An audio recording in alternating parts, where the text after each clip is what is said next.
안녕하세요. 10월 30일 수요일 큐티 가이드 시작하겠습니다. 오늘 말씀은 하나님께서 삼손을 태어나게 하시고 또 부르시는 그런 장면입니다. 1번입니다.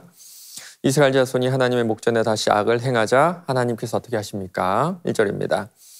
이스라엘 자손이 다시 여호와의 목전에 악을 행하였으므로 여호와께서 그들을 40년 동안 블레셋 사람의 손에 넘겨주시니라. 악을 행했다 그러는데 구체적으로 나오진 않죠. 어떤 악을 행했을까요?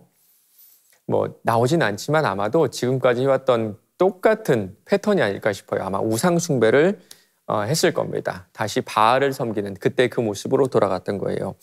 하나님께서 이들을 40년 동안 블레셋의 손에 넘겨주셨다 그러는데 40년은 사사기 이 기간 동안에 이방 민족에게 압제당한 기간 중 가장 긴 시간입니다. 긴 시간.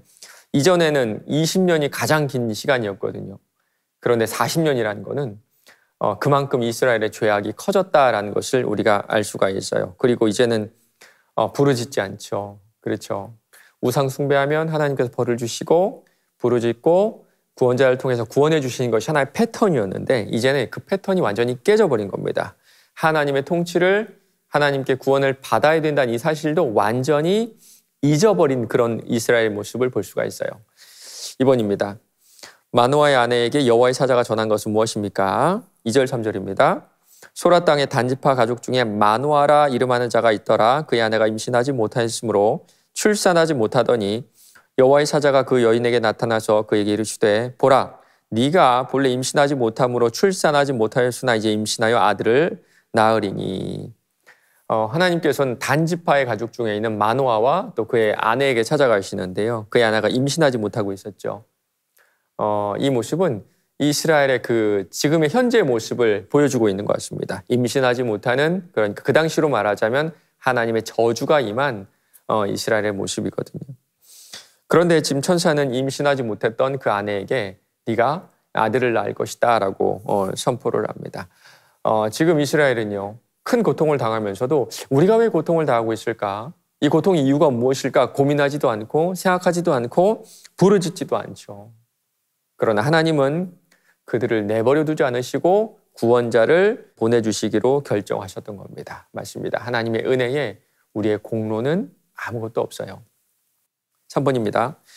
여호와의 사자는 태어날 아이에 대해 어떻게 말합니까? 5절입니다. 보라 네가 임신하여 아들을 낳으리니 그의 머리 위에 삭도를 대지 말라. 이 아이는 태에서 나옴으로부터 하나님께 바쳐진 나실인이 됨이라. 그가 블레셋 사람의 손에서 이스라엘을 구원하기 시작하리라 하시니. 천사는 마노아의 아내에게 두 가지를 말하는데요. 첫 번째는 포도주나 독주를 먹지 말고 좀 음식을 선별적으로 먹는 것이고요. 두 번째는 머리카락을 자르지 않는 것이죠. 그 이유가 민수기 6장에 나오는데 그 나실인에 대한 규정이 나오거든요. 나실인은 구별된 자라는 뜻이고 하나님께 온전히 헌신하기로 이렇게 약속한 그런 사람을 나실인이라고 하는데 지금 하나님께서 이 삼손을 모태로부터 구별하고 있음을 볼 수가 있습니다. 왜 그랬을까요? 왜 태어나기 전부터 구별하고 있을까요? 아마도 좀 온전한 사람을 원하셔서 그런 게 아닐까요? 이 이스라엘의 그 오염된 사회로부터 아직 오염되지 않은, 부패하지 않은 그 누군가가 절실하게 필요한 시대였던 것 같습니다. 4번입니다. 하나님께서 부르짖지 않은 이스라엘 자손에게 하나님께서 구원을 약속하신 이유가 무엇인지 묵상해 봅시다.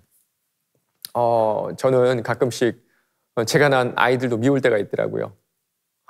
이제 큰 아이들이 사춘기에 접어들어가지고 가끔은 말도 나쁘게 하기도 하고 또 행동도 나쁜 행동을 할 때가 있거든요. 그래도 밥도 사주고 밥도 해주고 옷도 사주고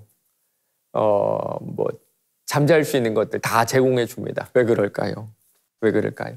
제가 낳았잖아요. 하늘에서 쪽이 나도 이 아이들이 제 아이라는 것은 변치 않습니다. 아주 오래전에 하나님께서 아브라함 자손들에게 이런 약속하셨거든요. 레위기 26장 12절입니다. 나는 너희 중에 행하여 너희의 하나님이 되고 너희는 내 백성이 될 것이라.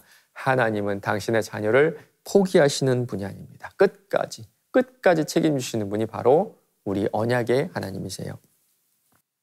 5번입니다.